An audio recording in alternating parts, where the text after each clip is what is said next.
Bonjour à tous et bienvenue sur boursicoté.com pour cette nouvelle analyse technique du CAC 40 en point matinal avec un gros signal baissier aujourd'hui, puisque dès l'ouverture, nous avons un gap baissier qui enjambe ici cette zone positionnée à 7070 points.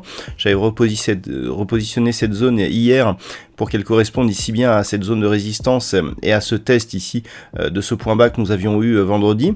On peut constater que la rupture de ce niveau se fait sur un changement de tendance, nous allons en reparler, mais clairement on a un signal assez important dès ce matin. Du point de vue des indicateurs techniques, on a bien ici ce signal qui est suivi, on a donc des histogrammes du MACD qui sont déjà relativement bas, on a une amplitude qui est assez forte sur cette configuration, et un RSI qui descend très vite lui aussi, puisqu'on est déjà sous la zone 50, alors qu'on était il y a peu toujours en zone de surachat, et on se rapproche désormais de la zone de survente, donc c'est à suivre encore une fois aujourd'hui. Alors, on est ici sur des inquiétudes liées à une potentielle 5e vague et à des mesures sanitaires qui pourraient revenir et donc casser un petit peu la croissance actuelle. Donc, d'un point de vue technique, comment on peut voir cette configuration? On a ici une zone intermédiaire, donc avant ici d'aller tester la zone des 5960 points, qui est la prochaine zone horizontale identifiée, on a ici un niveau intermédiaire qui est en train d'être testé. Vous voyez cette zone ici de point bas que nous avions à 7015 points, on est en train de tester cette zone et il semblerait que le CAC 40 se stabilise actuellement autour de celle-ci.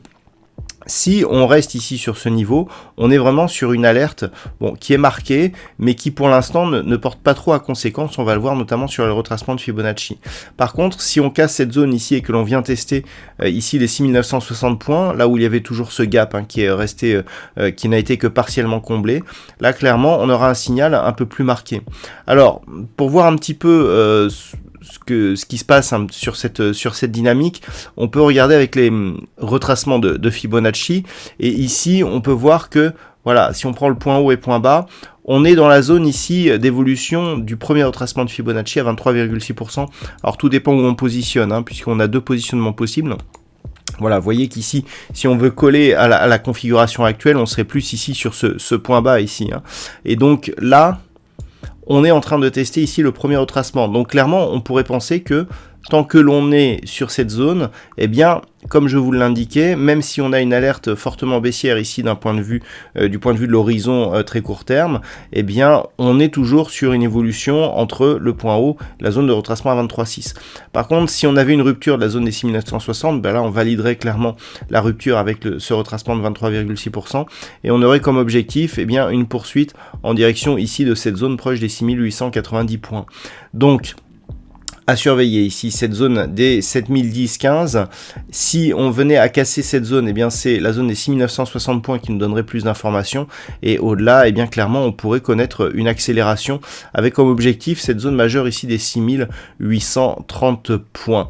À la hausse, désormais, on a un gap à combler, le gap ici qui a été ouvert entre la séance d'hier et l'ouverture de ce matin. À noter que l'on a ouvert sur le plus haut de la séance et que, pour l'instant, on est ici sur une baisse marquée. Donc, il faudrait repasser ici au-delà des 7064 points pour espérer avoir un début de comblement. Mais ce n'est qu'au-delà des 7070 points que l'on pourrait espérer raccrocher un petit peu les cotations que nous avions eues hier.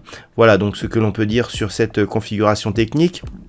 D'un point de vue macroéconomique, c'est la journée des PMI aujourd'hui. Alors on a eu le PMI manufacturier en France qui a été légèrement supérieur à ce qui était attendu. Idem en Allemagne. Nous avons encore le PMI composite et manufacturier et des services en Grande-Bretagne qui sera diffusé à 10h30. Et puis cet après-midi aussi, nous aurons des PMI et manufacturiers et composites de market du côté des États-Unis à 15h45. Voilà donc ce que l'on peut dire sur cette configuration matinale. Je vous souhaite une bonne séance et on se retrouve dès ce soir pour toutes les autres analyses techniques du site boursicoté.com.